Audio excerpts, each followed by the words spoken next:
Dear friends, when I see you, I remember my own youthfulness. And I regret that I am not so young. I am over 40 now. Wallah. Believe or not, it's up to you. My subject that I choose for this evening, to me, very important for the youth, because I am working with youth more than 50 years, really. Although I am over 40, I said over 40. How much over, it's up to you. But 50 years I did work with the youth, of course with the Baha'i youth all the time. Because it was my field, because I loved teenagers and children, of course, and then the youth. And Persian Baha'i youth, they are witness that I always working with them. I had classes with them. I learned many things from them, really. I learned many things from them. From their behavior, from their thoughts, from their many things I learned. Now, before going to my topic, my subject for this evening I chosen by myself, very psychological and very scientific, and this is free will that we have from the Baha'i point of view. But before going to that, I would tell you a short story about my coming to Canada in 1953. It was my first visit to the West. I came from the United States, from America, after dedication of the temple, straight up to Canada. Canada was unknown for me in those days. They took me, I would not mention the city, one town I should say, to the 19-day feast. It was so spiritual meeting that I never thought that in the West I can see this kind of spirituality. Because I came directly from Iran and a short stay in the United States, and I was not familiar with the Western Baha'is in those days. And when I saw this meeting so spiritual that I said to myself, I recalled the guardian's words that he said, the Western Baha'is, even spiritually, they are equal to Eastern Baha'is, not only in material ways. Well, anyhow, they had beautiful 19-day feast. Not many Baha'is in that meeting, because it was a small town. After official program was finished,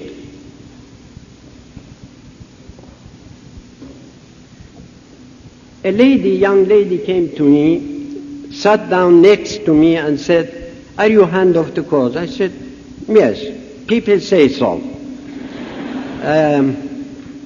Because it was 1953, and you know I was appointed hand of the cause in 1951, December 1951, at the end 1951. I said yes. He said, "All right, please go to my husband. He's sitting in the third row and close this and that, but don't look behind yourself, because then he would understand I'm talking about him to you. And advise him to sleep more than he does now." I said, "Why?" He said, "Well, there is a reason." Oh. I said, "All right." I went to this man, I said, "Allah." He said, "Allah." I said, "How are you?" He said, "Quite well." I said, "How is your sleep?" He said, "My wife said something to you?" I said, "Well, your wife or some, I'm asking just how many hours you sleep." He said, "It's a very strange question." And being Persian, although I was educated in Russia, of course, for a long time, 16 years, but still I was not familiar with the Western atmosphere and spirit. He said, "It's a very strange question." I said, "Why?" "I'm asking." He said, "It's my private life." I said, "Private life, you are right. It's your private life. Still, I wait for answer. He said 4 hours. 4 hours. I said, why 4 hours? He said, because the beloved guardian resting 4 hours only. I follow him. I said, who told you? I didn't know that. Really, I didn't know. I said, who told you that? He said, pilgrims. Pilgrims. And besides that I follow the guardian, I don't have time because I am secretary of local assembly, I am working in my office, I am new Baha'i, so many books that I have to read, writings, because I am new Baha'i. Without reading the writings, you cannot be a good Baha'i, a deep Baha'i without reading the writings. I don't have time to sleep more than 4 hours. I said, you try a little bit more. He looked at me and said, what kind of hand of the cause you are? I said, well, I'm newly appointed and I don't know what kind of Wallah. I said,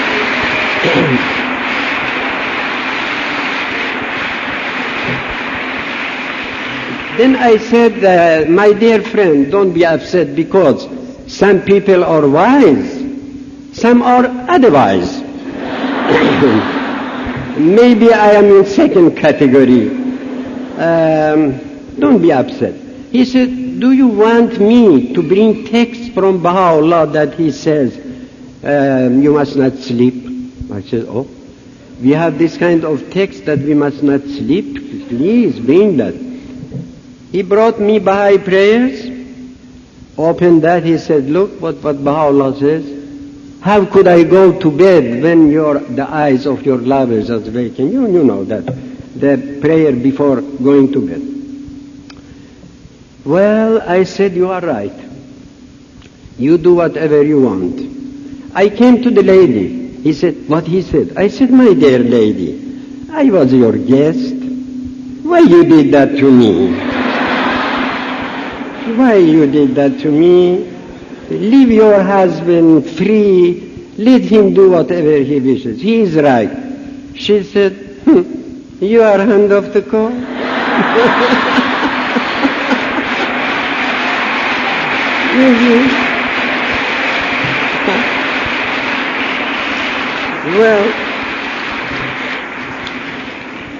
Well, I had my prize from both sides. He said, what kind of undercover? And he said, undercover. But he said better, because he said, what kind of hand? I said, I don't know. But she said, hand of the cock. Well, anyhow, I said something to her that I'm not going to tell you, because it's very secret. Between a gentleman and a lady. All right, now we go to my topic. I have time, don't worry. They gave me 30 minutes, and I watch my watch. Yes. In this case, I am exact. Now, this is my second participation in the International Youth Conference. Second. In the whole my life. I was in many summer schools, winter schools, and in many gatherings, Baha'i meetings, but for the youth, special for the youth, International Youth Conference, this is second one. One was in Champaign, Illinois, in the United States. In Champaign, and I tell you that still I am intoxicating with that champagne. Well, it was very strong champagne, really. Although I don't know what is champagne. I never tasted, believe me, I never tasted. But that champagne was something. And now I see this second one. I say, my God, all youth conferences are good. It's not only champagne. because really I see you, although from far, but I can feel your love to the faith and your shining faces. Believe me, I can see that. I can feel that by intuition, by Baha'i intuition. I can feel that. It's coming the waves to my heart. Don't think that this is fanaticism that I have. No, it's realism. Your love has some waves that is coming to my heart. Like a small radio, I can have that and take that. Believe me. That is, I love you and I love you all in such way that I cannot explain by words. You can feel that. Now, the most important, this is my subject, and I beg you to be very careful listener till the end. I am not Cicerone. I am not a good orator, a good speaker like Cicerone was in old Greece. But I did my best. I tried to explain my subject to you, and this is to me the most important subject for the Baha'i youth.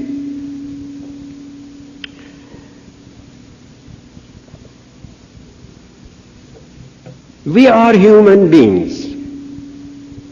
We are not belonging to vegetable world or to animal world. We are human beings. Why? Why we are human?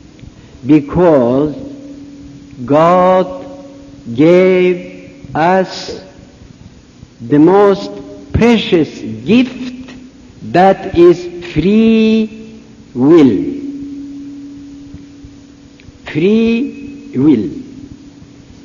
It means the human being can do according to his will whatever he wanted to. This is God's gift to us as human. That is, we are human.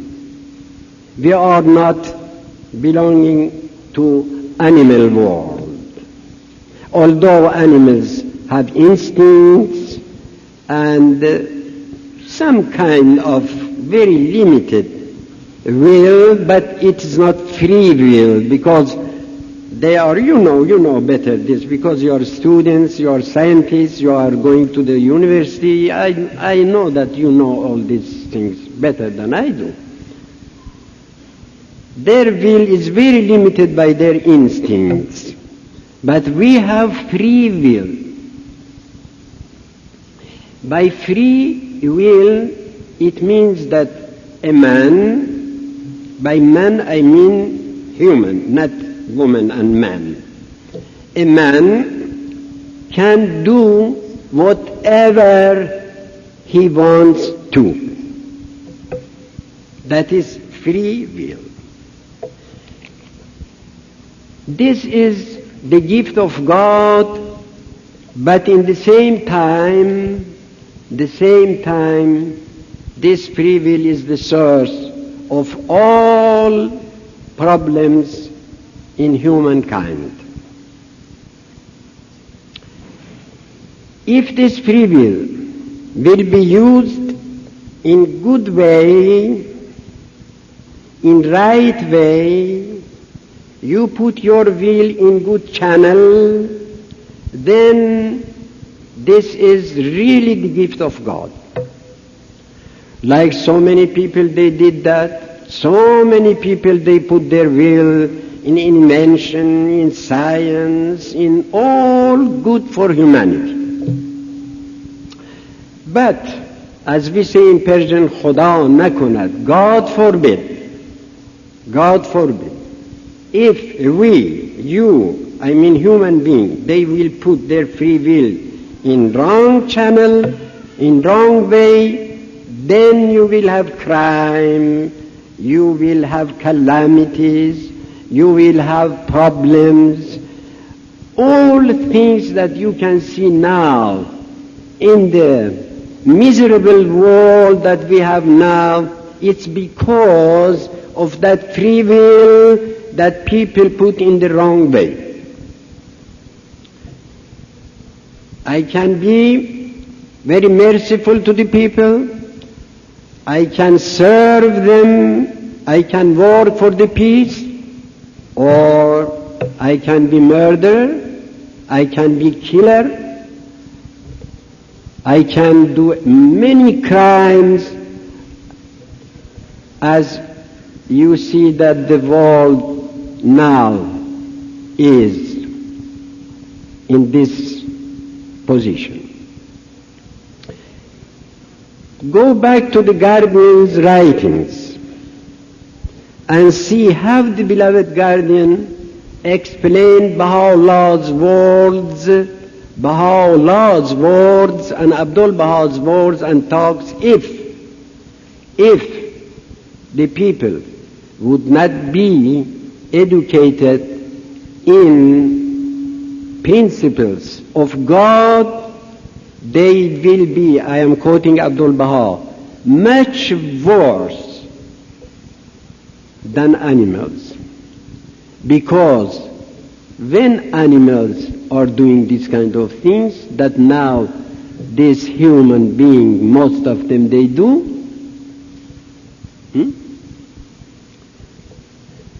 nothing.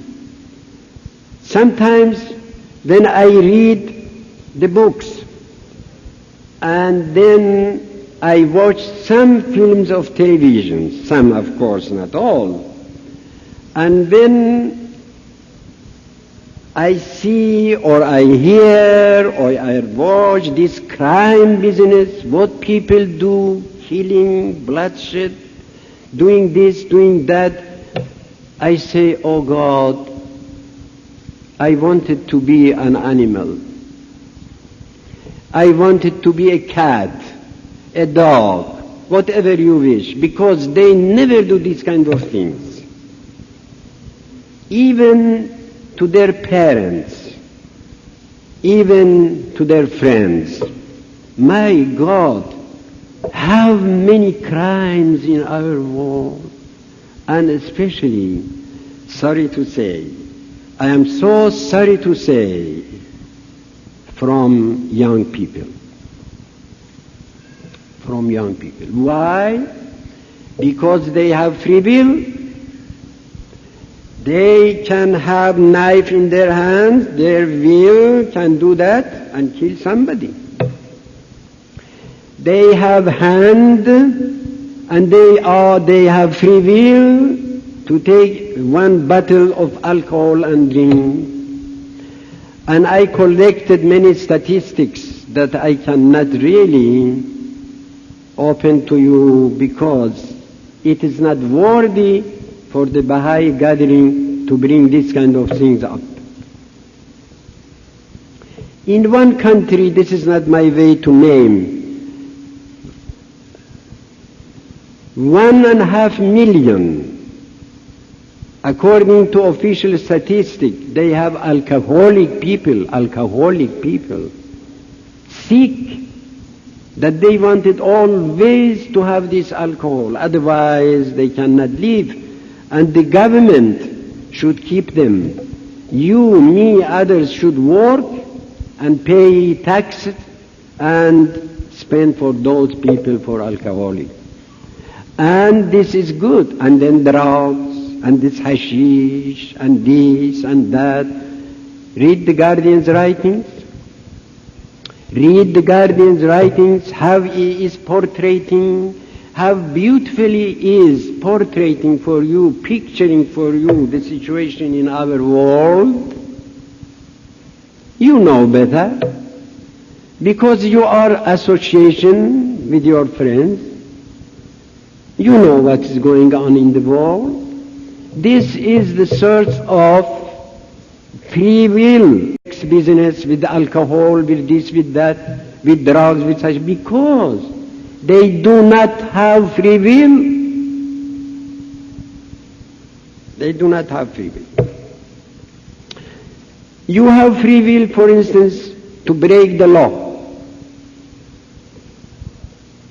There is written 90 miles, for instance, the limit for speed limit. You have free will, you can go 200 miles, for instance. Then you will do crime. How to prevent people? I am not talking about other people because that is not my business. I am talking to the Baha'i youth, to my dear friends, to the people who are so close to my heart. If we, I say we to put myself among the young people, we, you, if we correlate, I am quoting Baha'u'llah and Abdul Baha and the beloved guardian, I never say one word if there is not text. Because I know that Abdul Baha said, whoever is coming to you, whoever, and telling you something, you ask proof from the text. If he doesn't have, then don't believe. Don't believe. Even he says don't listen to that. And don't argue with him, of course, but don't listen to that. Baha'u'llah says, please go back to the gleanings. Even I know the number 160, the number 160, paragraph 160. The gleanings from the writings of Baha'u'llah. Who did that for us? The beloved guardian.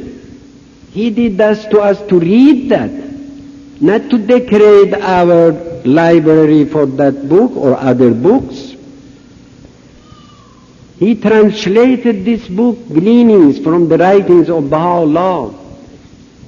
There is this what I tell you now in the Gleanings and the Kitab Aqdas, and I show you the text, paragraph 160, please open the Gleanings and read. If we, Baha'is, you especially, I say you because the young people, they have more strong will. And it's good. It's a gift of God, given to you. Strong will. God bless you. Have that strong will. Strong will to pioneer. Strong will to go to far places. Strong will to go to isolated places. Strong will to have these sufferings, these persecutions. Strong will to go to martyrdom. That's good. That's God given to you, the best gift. But you should, I should, you should too, to correlate your will with the will of God. That's Baha'u'llah's words. Read the Gleanings. What does mean? Whatever you want to do, first you think, is it in accord with the teachings, with the writings? Did Baha'u'llah say that to do or not? Did Baha'u'llah say don't or do? In other words, this is our liberty, Baha'u'llah says, our freedom, that we should correlate, we should bring in parallel our free will with the will of God. Then Baha'u'llah says, how do you know what is will of God? I have quotations here, I can tell you how you should understand what is will of God. He said, read the writings. Read the writings. اقرأوا الألواء لتعرفوا ما هو المقصود. Immerse, he says, yourselves in the ocean of the writings to see what is God's will. Then you correlate your will with the will of God. If your strong will say, do this, and Baha'u'llah said, don't, I never would do that. I never wanted to put myself, this is my rough translation in his words, in the hand of my enemies. I never wanted to suffer. I never wanted to sacrifice whatever I had. I also wanted to live like others in luxury and good things that he had. But why I did that? Because God commanded me to do. My will is nothing, is zero, when God's will is there. You can find in the hidden words so many, you can find in the gleanings, you can find in all writings of Baha'u'llah. In one of tablets, Baha'u'llah says, I wanted to give money, to give whatever I have, even to my killer, to qatilaman, to my killer. But because it is not according to the will of God, I won't. He says, I sacrifice my life because God said do that. Two more words. I heard from Afghans. I never saw in the book. I heard from Afghans that once the mother of the beloved Bab, you know, that the mother of the Bab was not believer when he declared himself, then Baha'u'llah taught her in the faith when she was in Najaf and Karbala. You know that from the history. He used to say, my dearest, you are the only son, the only child that I have. And I love you so much. Why you say you are promised one, that they will kill you? And the answer of the Bab said, my mother, my dear mother, because God told me to do that. God told me that, not me. Then the mother said, but I know these people, they will kill you. He said, I know that before. I know that the end of my life is martyrdom. But what shall I do? God said, announce. God said, do that. You see, manifestation of God also correlating His will with the will of God. When Baha'u'llah was in Sulaimaniyah, you know from Nabi's narrative, he said, I didn't want to come back to Baghdad. Never I thought so. But God commanded me to do, and there is nothing just to obey the will of God. Now, because my dear colleagues also, they wanted to talk to you, I had my 30 minutes, maybe a little less, doesn't matter. But I tell you again, my dearest, whatever you do, you should do according to the will of God. How do you know that what is will of God? Baha'u'llah says, read the writings. Read the writings. The writings, the revelation came just for that, for us to read that. Whatever God said do, do. Whatever He says don't, don't. Why we Baha'is not using alcohol? Why? Because Baha'u'llah said, God said don't. And I tell you, in all religions was like that. It's a quite different matter. Why we are not gambling? Because will of God is not to do. Why we are fasting? Because Baha'u'llah, in other words, God said do that. Why we have obligatory prayer every day? One friend asked me by letter, I don't know who is, but he said, what is different between prayer and writings? There is a great difference between. When you pray, all right, this is by prayers.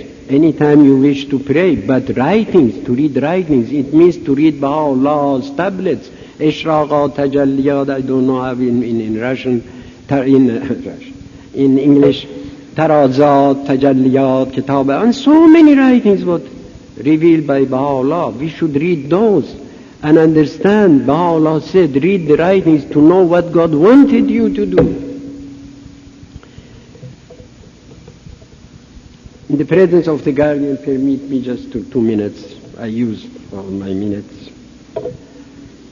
In the presence of the beloved guardian, he asked us, Persian friends walking with him in the garden, he said, tell me, friends in Iran, they pray more or they read more the writings? One pilgrim had a sense of humor. He said, beloved guardian, we pray more than reading the writings. He said, why? He said, well, when we are praying, we are commanding God what to do. Protect me, save me, do this for me, do that for me, save my children, please, I am going to give examination, help me.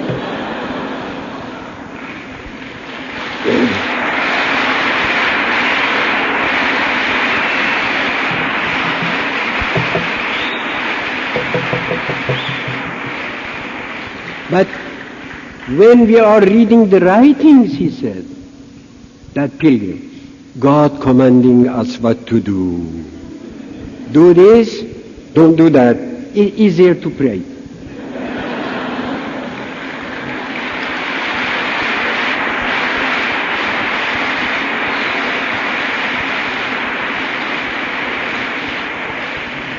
And the beloved guardian said, smiled. Whoever saw the guardian knows what I am telling about, because really, it was heaven. He said, when you're going back, on my behalf, tell Persian friends, do both. Then he said, balance these two. Pray and read the writings. Allah.